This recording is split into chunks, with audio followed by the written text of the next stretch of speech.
Hey, welcome back, parents, to another edition of Teenager Tuesday. If we haven't had the chance to meet, my name is Will Perry. I'm the lead student pastor here at Hope Fellowship. And maybe you're tuning in because somebody shared this with you.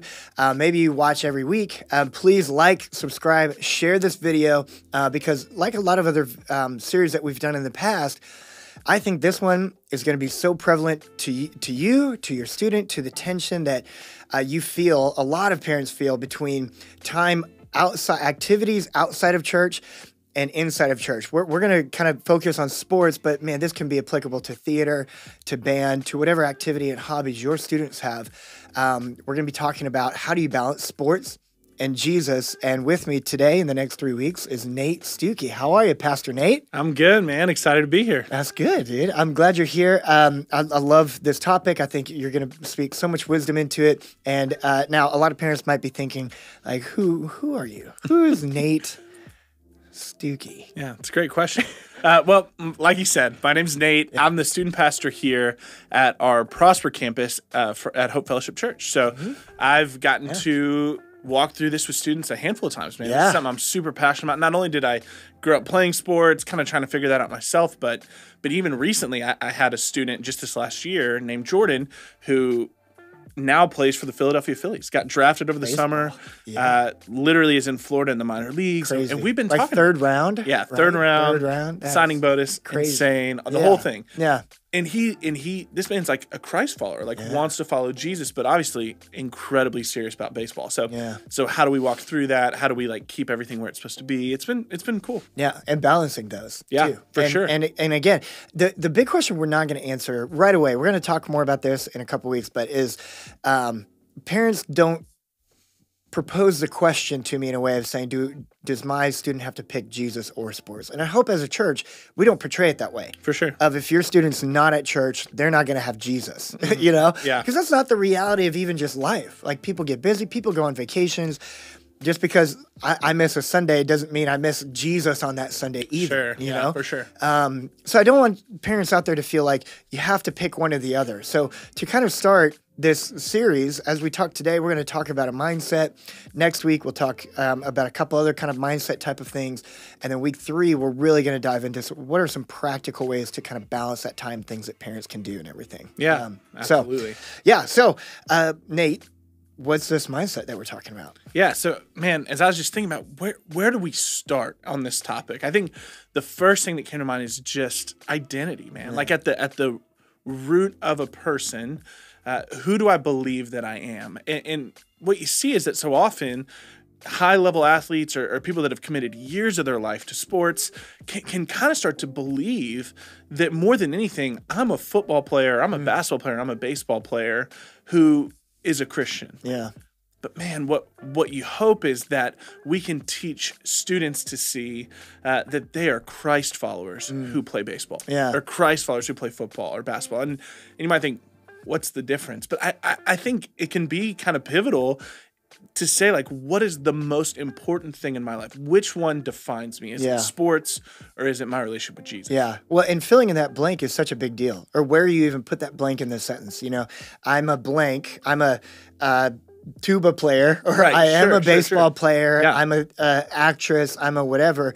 Who is a Christ follower? Or I'm a Christ follower who plays sports. I'm a Christ follower who is in the band. I'm a Christ follower that, you know, there's a story a long time ago of this small village in not a developed country, and all these people in the village were dying, and they were trying to figure out what is going on. Doctors were coming in, they were trying medicine, and the village was right on this stream, kind of a river thing, not a big river, but constant water kind of coming down. And the long story short is they tried all these other things, but what they found is that 3 miles upriver, there was a cow that had died in the stream. And because of that, the water was poison, but you couldn't really taste it. And then people were drinking it, getting sick and dying, you know?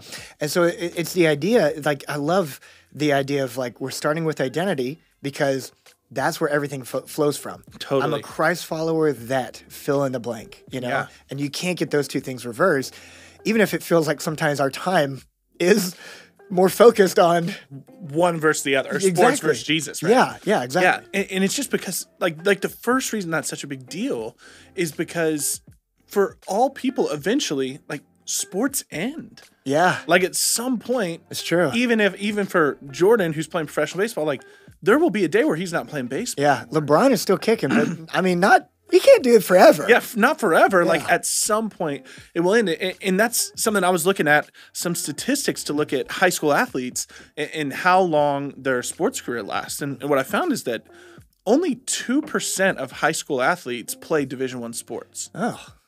That's insanely low number. It's pretty low. And even if you go, okay, well, what about just college sports? Yeah. Only 7% of high school athletes play collegiate sports at all. So you're talking about 93% when high school's over, they're no longer playing that sport at a competitive or high level. Yeah.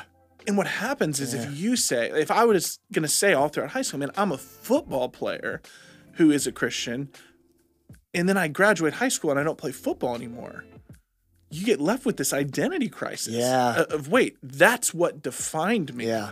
And I don't play football anymore. Yeah. So who even am I? Right. Which no parent out there listening to this, nobody wants their student to have grown up in church, been involved in whatever, and been a Christ-following family at home, and then goes to college and has that identity crisis. Sure. Because those two things were kind of reversed on that, which we're not even saying don't have them play sports. Oh, absolutely not. Because we need Christ followers in every aspect of life. Just like we need Christ followers in the business world, medical field, everything else professionally after college.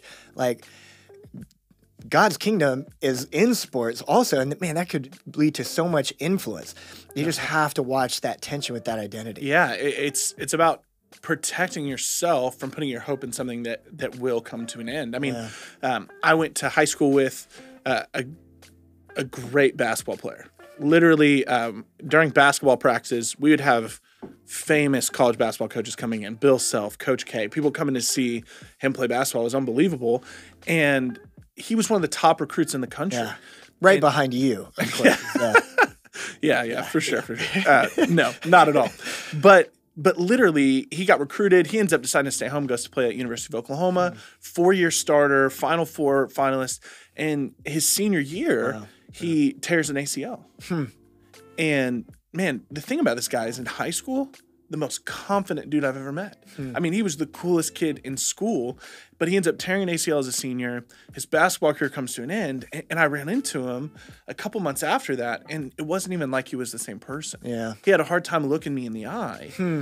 But you see that if someone said, for all my life, since he was 8 years old, I'm a basketball player. Yeah. And you lose basketball, man. Yeah. That's just a dangerous water to start getting into, Yeah. So definitely not. Don't play sports, man. No, we need Christians in sports, but just make sure that identity is in the right place to say, man, who I am is a follower of Christ. For sure. And what I do is play sports. Yeah. And we're not even saying right now, we're not saying minimize time playing sports, being hobbies, anything like that. Sure. For you as a parent, you know this. You're the biggest spiritual leader that they have. And so parents out there, I give you a very practical, here's just one question to talk with your student about, whether they're in sports, again, sports, band, they work. A lot of young people don't do stuff with school and they're working right now. Here's a question to have a conversation with, or maybe get this conversation going, which is simply, am I a Christ follower who blank, or am I a blank who is also a Christ follower? See where they're at, and then have that conversation of identity. It's like Scripture talks about where Jesus gave the parable: sinking sand. Anything outside of, or when our identity is anything outside of Him, solid rock, we're standing on Him, and then everything else is ancillary. That's good. Yeah. Excited to keep this conversation going. Excited to move this along. So signing off today. We'll see you next week. But signing off today, always remember, you've got this. You can do it. God is with you, and so are we. Have a great week.